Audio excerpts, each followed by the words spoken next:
We have had the ever iconoclastic, humorous, fun Katie Hopkins on the program many, many times. This is not a fun interview we're about to do here. And it really should shock the conscience and soul of anybody that is listening. But, you know, liberal progressives, they love to think of themselves as kind and compassionate and sensitive and inclusive and tolerant, especially when compared to, you know, conservatives. You know, every 2 to 4 years, conservatives are racist and sexist and misogynistic and homophobic and xenophobic and Islamophobic. It's the same lie every 2 to 4 years because they don't have a plan that's actually going to make the country a better place. Anyway, you know, imagine if a group of conservatives produce a play about the assassination of, put in any liberal name. Democrats, rightly would go bonkers. You know, you'd have groups like the Southern Poverty Law Center would issue a hate crime alert, Nancy Pelosi, Chuck Schumer, everybody would demand an FBI investigation, etc. Well, something like that is happening. There is apparently an unmistakable glee that permeates a new musical stage production that, in fact, features commentator Katie Hopkins. Now, if you're familiar with Katie Hopkins' work, you know, she is an iconoclastic, outspoken conservative in Great Britain. Anyway, in the opening scenes, it's called The Assassination of Katie Hopkins. We learn that she's been gunned down outside the British Media Awards. We don't see the murder on stage. Instead, you discover what went down gradually via the fractured, sometimes contradictory prism of social media. Katie Hopkins joins us now. Katie, welcome to the program. I wish it was the usual fun that we had here. How are you? I'm well, thank you, Sean, and thank you for being so kind. But you're absolutely right. You know, this is a play in Wales, The Assassination of Katie Hopkins, and I suppose the two things that are slightly perturbing about it are that this is state funded, so this is sponsored by our government, by taxpayers' money, and by the state that that represents me, I suppose. And the second thing is, as some of our listeners, your listeners will be aware, I had a threat on my life. 2 jihadis were sent down less than 6 months ago for plotting to behead me. So I suppose, you know, many of us who are normal thinkers, who are fairly straight thinking, we know that it's a play and that's okay. But I think there's an element out there in society who might not see this as a play and see it as a kind of the state saying, condoning that this is actually, it's okay. You know, the assassination of Katie Hopkins is an okay thing to think about. And that's a curious thing, as you say, because if I was to put up, for example, the assassination of, say, Sadiq Khan, I can imagine I would be arrested and probably locked up before the end of the day. Well, I mean, what are the laws? Because I understand there are such laws in Great Britain, are there not? Well, there's a law which you could take this to the police and claim incitement. You know, incitement to violence against me. My concern with that is that our police are stretched. And I've never reported anyone for anything. I'd never report any of the death threats I get because I think I put myself out there and so I have to suck it up. And I believe that. This is the thing, and I often hear of people on the left, and for the first time they've experienced a death threat. I do agree, sadly, it is a part of being in the public eye. It is a part of being outspoken. I don't speak about it often, but over the years, like you, I have had every range of threat that you could ever imagine. I wish it weren't so, but it is reality. I try to measure based on individual, you know, I make an individual threat assessment, and I check in with authorities at all times. I mean, the reality is we are out there, but you still have the right. For example, it is against the law in America to make a terroristic threat or a threat against somebody's life. You know, you can't harass and intimidate. You can't, you know, there are stalking laws in the United States. Agreed, but I fear, and I obviously have my own bias on this, but I fear that the way that our police are now and the way the Metropolitan Police are in particular, they too seem to operate with a bias and Conservatives always receive much harsher treatment. And therefore, I think if I were to even report it, possibly they would say, look, it's a play, it's in Wales, it's not a direct threat on you, and that's fine, even though my house was installed with alarms at the police's request because of the threats against my family. But I suppose one of the more, I guess something to do with humanity, Sean, is my parents are elderly. You know, I love them dearly, as we all do. My mum's 72, and my dad's in his 70s as well. And I think it was them. It's my mum ringing me and saying, what's this I've read? The assassination. I don't understand. And also I have 3 children under 13. I think it's those conversations, Sean. You and I know the industry we work in. You and I know the grief that we both take, for good or bad. But I think sometimes trying to explain it to just people that you care about and care about you, that's obviously a lot of a harder conversation. And I was worried for my mum and trying to explain it to my mum in a way that makes sense. And of course, it's hard to make a play about my assassination make sense. Well, number one, I'm sorry that you're going through it. And yeah, people do forget. For some, I actually think that things have, that conservatives in particular have been so demonized that it's almost like they think that conservatives aren't human. I think they've begun to believe their own false narrative, their own lies, their own opinions that they regurgitate about conservatives. In other words, I think in their minds they think that they are morally superior, that they are smarter, that we don't know what we're doing. There's little evidence of it here and there. For example, the elevator doesn't go straight to the top of these people. That's CNN's chief Washington correspondent, or, irredeemable deplorables by Hillary or Barack Obama, bitter people in Pennsylvania that cling to their God, their faith, their Bibles, their religion. There's a revelation in those comments that are pretty revealing to me.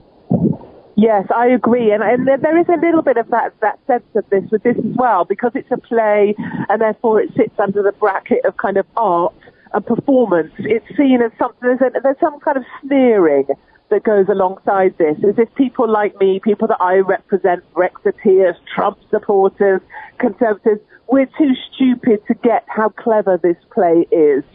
Actually, if you were an academic or you're from the liberal elite in London, oh, how you would laugh. There's a little bit of that as well.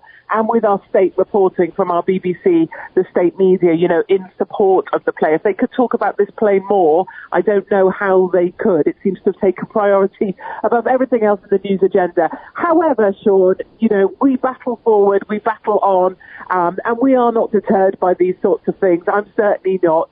And I guess the point is I'm not dead yet. Well, but I can go back. There was no, that's not even, as much as you joke, and I know you have a great sense of humor, far better than mine. And by the way, I give a warning whenever you're in the States that when you and Linda get together, watch out, because it's going to be warfare. Yeah, clear the pubs.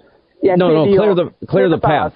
Oh, yeah, now. Clear the way. But British police forces, now this goes back a little ways, actually arrested at least 3,395 people for offensive online comments in 1 year. Now that happened, those were, figures obtained by the Times through the Freedom of Information Act. 3,395 people across 29 forces arrested last year under Section 127 of the, quote, Communications Act of 2003, which in Great Britain makes it illegal to intentionally cause annoyance, inconvenience, or needless anxiety to another.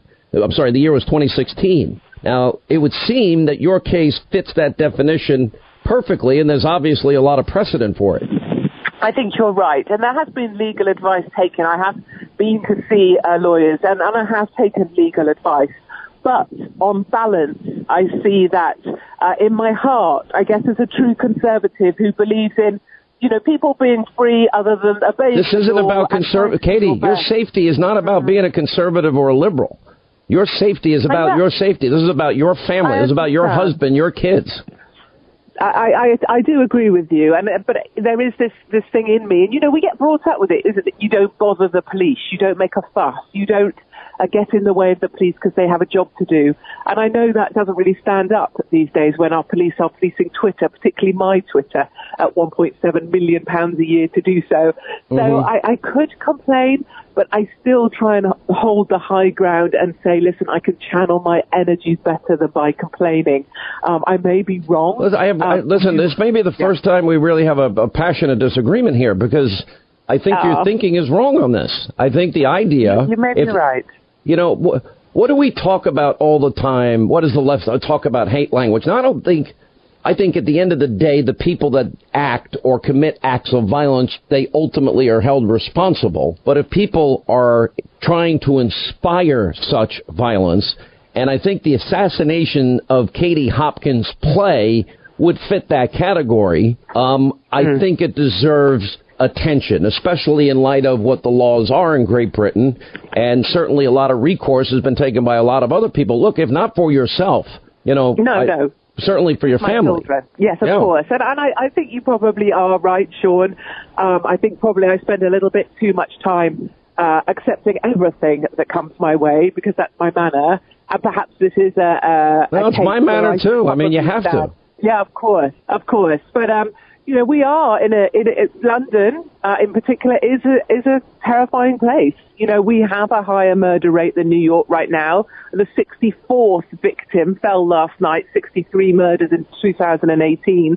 So it's not as if I'm living in a safe capital city or a safe country. Violence is everywhere. We just had a guy in a McDonald's yesterday with a 6-foot hunting knife to stab someone. So, I do live in a violent place. And perhaps on this, I'm sure I'm going to have to concede that you are probably right. And the assassination of anyone probably isn't okay, especially not when it's sponsored by the state. And this is what I never understood. Imagine, we have talked at length about this in this country. Madonna saying that I have thought seriously or dreamed about blowing up the White House. Yes, I'm angry. Yes, I am outraged. Yes, I have thought an awful lot about blowing up the White House. Or any numerous Hollywood actors talking about the desire to punch Donald Trump in the face or the head, or, and it goes on. And I always just replace, let's say it's a conservative and they said it about Barack Obama. That the reaction would be different. The outcry would be, it would hit decibels you've never heard before. And there's such a double standard when it comes to how conservatives are treated, and that's all across the board. I think that's completely right. I think that's probably the thing that jumps out at me first about this whole play, the assassination of Katie Hopkins. It's not the title itself. It's not what it does. It's not that I feel necessarily in immediate danger. It is more the hypocrisy. I know in the country in which I live, if I was to put up the name of let's say, a black politician, someone from the BAME community, or indeed a Labour MP who's a female, I know within the day I would be picked up by the police, partly because of my reputation as a conservative and partly because it would be seen as inciting racial hatred. And the curious thing is that the conservatives, and particularly white conservatives, are the only kind of grouping that have no protection whatsoever, either in the marketplace or politically. And that's a very curious thing. I guess as we become minorities in our own country, eventually we will get protected minority status as white conservatives. And maybe then we can fight back. Quick break. We'll come back more with Katie Hopkins on the other side of this break. All right, as we continue with Katie Hopkins, there's a new play by the British left, quote, the assassination of Katie Hopkins. I just have a feeling, I've been watching, I watch a lot of the History Channel and the American Heroes Channel, and I love to read autobiographies and history, especially you think of the tumultuous 60s and early 70s. You gotta, I'm wondering if the divide now is now comparable or worse to, in many ways, to those times. I mean, it's hard to have that perception because obviously we were just young kids at the time. We weren't there. Yeah, of course. Well, no, you weren't there. I was a young kid. I was but a baby at the time. I forget. Yeah, I forget you're so much older than me. Yeah, thanks a lot. But look, this is, to me, I'm just wondering, as a natural I don't know, a progression, if you will, in this? Do people do people act on words? Do people act on demonization and false narratives? It's a scary thought about how crazy some people are. I think that's it, and that's kind of the point about this play, these posters, words in general, isn't it? And how we have become so divided. You know, I've been saying recently that the UK is more divided than at any time in our history, certainly in any history that I recognise. All right. Thank you, Katie Hopkins. I want you to know that you're in our thoughts and prayers. We love you, Katie Hopkins, 800-940.